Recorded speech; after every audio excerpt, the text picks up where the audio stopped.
ಯೇಸುವಿಗೆ ಸ್ತೋತ್ರ. ಇಂದು 12 ಡಿಸೆಂಬರ್ 2025. ಎಲ್ಲರಿಗೂ ಶುಭೋದಯ.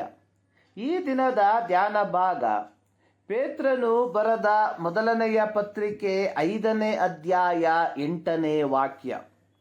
ಸ್ವಸ್ಥಚಿತ್ತರಾಗಿರ್ರಿ, ಎಚ್ಚರವಾಗಿರ್ರಿ. ನಿಮ್ಮ ವಿರೋಧಿಯಾಗಿರುವ ಸೈತಾನನು ಗರ್ಜಿಸುವ ಸಿಂಹದೋಪಾದಿಯಲ್ಲಿ ಯಾರನ್ನು ನುಂಗಲಿ ಎಂದು ಹುಡುಕುತ್ತಾ ತಿರುಗುತ್ತಾನೆ. ಸ್ವಸ್ಥಚಿತ್ತರಾಗಿರ್ರಿ ಎಂಬ ಪದವು ಹೊಸ ಒಡಂಬಡಿಕೆಯಲ್ಲಿ ಪ್ರಸ್ತುತ ಸೇವೆಯ ಅಗತ್ಯತೆಯ ಬೆಳಕಿನಲ್ಲಿ ಹಾಗೂ ಯುಗಾಂತ್ಯದ ವಾಸ್ತವಿಕತೆಯ ಬೆಳಕಿನಲ್ಲಿ ಪ್ರತಿ ವಿಶ್ವಾಸಿಗಳು ತಮ್ಮ ಆಧ್ಯಾತ್ಮಿಕತೆಯ ಅರಿವನ್ನು ಕಾಪಾಡಿಕೊಳ್ಳಲು ನಿರಂತರವಾಗಿ ಪ್ರೋತ್ಸಾಹಪಡಿಸುವ ಪದವಾಗಿದೆ. 1 ಪೇತ್ರ 1ನೇ ಅಧ್ಯಾಯದ 13ನೇ ವಾಕ್ಯದಲ್ಲಿ ಪೇತ್ರನು ಹೇಳಿರುವಂಥದ್ದು, ಆದದರಿಂದ ನೀವು ಮನಸ್ಸಿನ ನಡುವನ್ನು ಕಟ್ಟಿಕೊಂಡು ಸ್ವಸ್ಥಚಿತ್ತರಾಗಿದ್ದು ಯೇಸು ಕ್ರಿಸ್ತನು ಪ್ರತ್ಯಕ್ಷನಾಗುವಾಗ ನಿಮಗೆ ದೊರಕುವ ಭಾಗ್ಯದ ಮೇಲೆ ನಿಮ್ಮ ನಿರೀಕ್ಷೆಯನ್ನು ಸಂಪೂರ್ಣವಾಗಿ ಇಡಿರಿ ಎಂಬುದಾಗಿ. 1 ಪೇತ್ರ 4ನೇ ಅಧ್ಯಾಯದ 7ನೇ ವಾಕ್ಯದಲ್ಲಿ ಪೇತ್ರನು ತಿರುಗಿ ಹೇಳಿರುವಂಥದ್ದು, ಎಲ್ಲವುಗಳ ಅಂತ್ಯವು ಹತ್ತಿರವಾಗಿದೆ. ಆದುದರಿಂದ ನೀವು ಜಿತೇಂದ್ರಿಯರಾಗಿಯೂ ಪ್ರಾರ್ಥನೆಗೆ ಸಿದ್ಧವಾಗಿರುವಂತೆ ಸ್ವಸ್ಥಚಿತ್ತರಾಗಿಯೂ ಇರ್ರಿ. ಪೌಲನು ತಿಮೋತಿಯನಿಗೆ ಪತ್ರಿಕೆ ಬರೆಯುವಾಗ ತಿಮೋತಿಯನಿಗೆ ಪ್ರಬೋಧಿಸಿರುವಂಥದ್ದು, ನೀನು ಎಲ್ಲ ವಿಷಯಗಳಲ್ಲಿ ಸ್ವಸ್ಥಚಿತ್ತನಾಗಿರು. 2 ತಿಮೋತಿ 4ನೇ ಅಧ್ಯಾಯ 5ನೇ ವಾಕ್ಯ.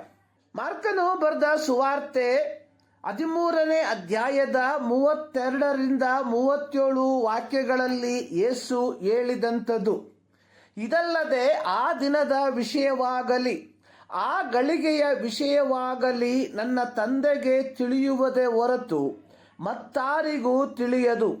ಪರಲೋಕದಲ್ಲಿರುವ ದೂತರಿಗೂ ತಿಳಿಯದು, ಮಗನಿಗೂ ತಿಳಿಯದು.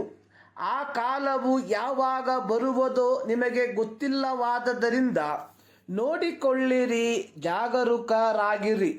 ಯೇಸು ತನ್ನ ಪ್ರತ್ಯಕ್ಷತೆಯ ಬರೋಣದ ಕುರಿತಾಗಿ ಮುಂತಿಳಿಸಿದಂತಹ ಮಾತುಗಳು ಪೇತ್ರನ ಹೃದಯದಲ್ಲಿ ಅಳಿಸಲಾಗದಂತಹ ರೀತಿಯಲ್ಲಿ ಮುದ್ರಿಸಲ್ಪಟ್ಟಿತು.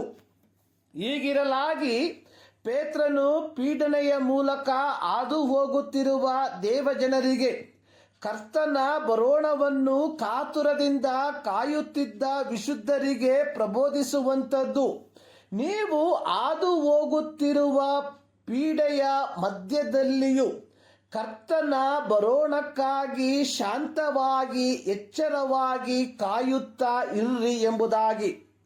ಸೈತಾನನು ಕ್ರೂರವಾದ ದಾಳಿಗೆ ಅವಕಾಶವನ್ನು ಸಕ್ರಿಯವಾಗಿ ಹುಡುಕುತ್ತಿರಲಾಗಿ ಕ್ರೈಸ್ತರಾದವರು ನಿರಂತರವಾಗಿ ಎಚ್ಚರವಾಗಿರಬೇಕು. ಸೈತಾನನು ಅವ್ವಳನ್ನು ಉಪಾಯದ ಮೂಲಕ ವಂಚಿಸಿದನು.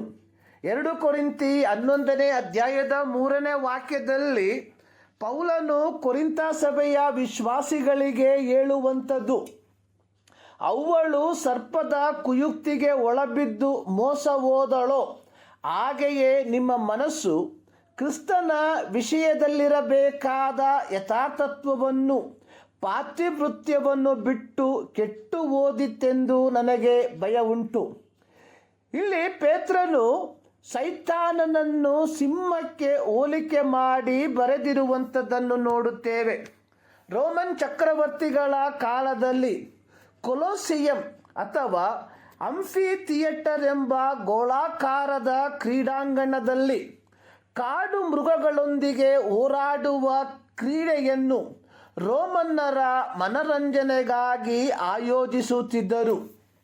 ಈ ಹೋರಾಟದಲ್ಲಿ ರೋಮನ್ನರು ಕೈದಿಗಳನ್ನು ಕಾಡು ಮೃಗಗಳೊಂದಿಗೆ ಹೋರಾಡಲು ನೂಕಿ ಬಿಡುತ್ತಿದ್ದರು.